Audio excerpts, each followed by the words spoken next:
Hey guys, we're just going to have a quick look at the settings, the options in RaceHQ. So we just come up here to where the cog is, click on the cog. This opens up a variety of tabs with lots of different options. So just going to General first. When you first start up the software, it gives you a bit of a wizard or tips. You can turn that on or off here. Various race options in here.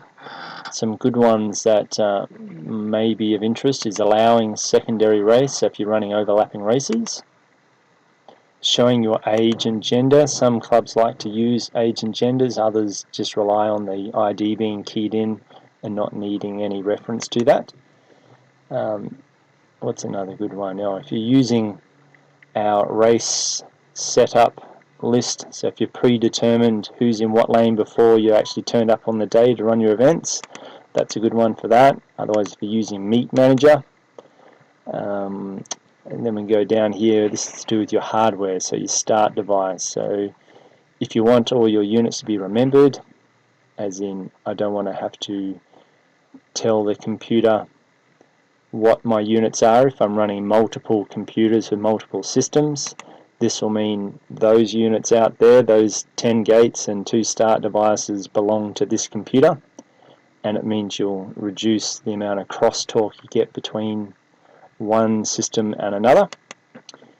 Ignore period, so that's a good one. Normally that's defaulted to 5, so the first 5 seconds of a race you won't actually get any times, or 0, or all the way up to 60 seconds. Start device microphone sensitivity, this is another good one. So if you're using a cap gun and it's not always starting all the time, then chances are the sensitivity needs to be pushed up to something like high or medium, depending on what it was. Versus if you're not using a cap gun and you're using the start button on the device, probably best to turn that to off so you don't accidentally start a race if you drop the device or hit it with your wedding ring or something like that on your finger. The sounds that your computer makes when a race starts, and the sounds that the start device makes if you've got it connected up to the speakers. Notifications, so some people like to know if they've entered an unknown number, that it actually flags it on the screen with a little pop-up. Same goes here if it's entered in a couple times, the same athlete. And also if the age gender doesn't match your drop down of your age gender. So if that was ticked on, showing age and gender, and also you had this, and I had 6 male dialed in at the top of my screen, but I keyed in a number and it returned to 7 female, then it would flag it for me if I had that turned on. That's the most of it, unless you're using Excel imports.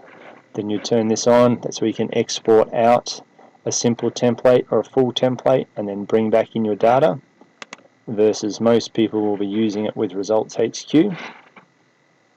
And up here into the web tab, if you have automatically sync on startup, it will automatically try and do this, a refresh, every time you turn the software on. So if you've got slow internet and you're doing lots of turning on and offs because you're testing or doing other things, then turn that off so that it doesn't keep trying to do that every time you turn the application on. If you're using the web app and doing the start line, keying in who's in what lane at the start line on your phone or tablet and want it to come through to your sprint finish screen, then you turn that on. That's a handy one, automatically upload. So assuming you've got internet, then you'd automatically upload your race data when you press save from the race screen. So you've got near live results uploading at that point in time.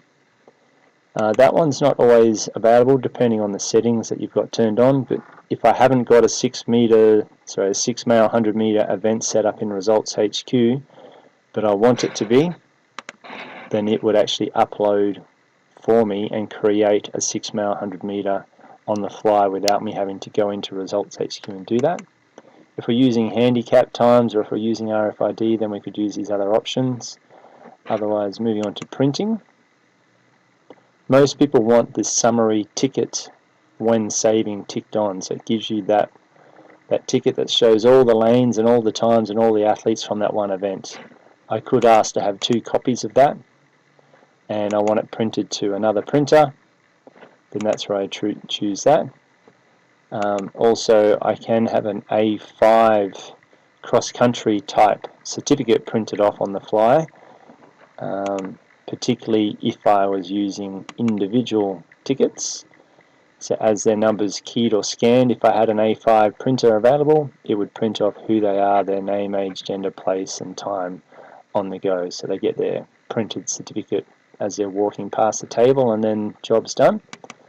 So that's the printing side of things. I'll just change that back to star.